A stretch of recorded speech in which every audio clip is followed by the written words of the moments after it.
પોરબંદર પાસેના દરિયામાંથી ATS, coast guard અને એનસીબીના સંયુક્ત ઓપરેશનમાં 6 પાકિસ્તાની ડ્રગ્સ નેટવર્કના સાગરીતોને ઝડપી પાડવામાં આવ્યા છે, જેમાં એટીએસને બાતમી મળી હતી કે 185 નોટિકલ માઇલ દૂર પાકિસ્તાન દ્વારા ડ્રગ્સના નેટવર્કને ભારતમાં ઘુસાડવાનો પ્રયાસ કરવામાં આવી રહ્યો છે। ત્યારે એટીએસના પીઆઈ જે.એમ. પટેલને બાતમીના આધારે તેઓ પોરબંદર પહોંચી ગયા હતા અને પાકિસ્તાનીઓની પકડી ડ્રગ્સના 60થી વધુ પેકેટ એટલે કે 400 કરોડથી વધુનો ડ્રગ્સનો જથ્થો ઝડપી પાડવામાં સફળતા મેળવી હતી, જેથી કેબિનેટમાં એટીએસની આ સરાહનીય કામગીરીને લઈને એટીએસની ટીમને 10 લાખનું ઇનામ જાહેર કરવામાં આવ્યું છે। અને આ એટીએસની ટીમે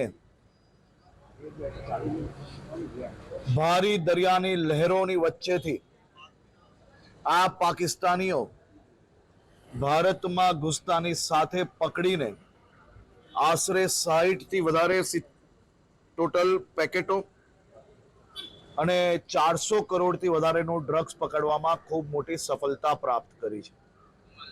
એટીએસ દ્વારા આ ઓપરેશન પાછળ છેલ્લા અનેક દિવસોથી રાત દિવસ મહેનત કરવામાં આવી છે।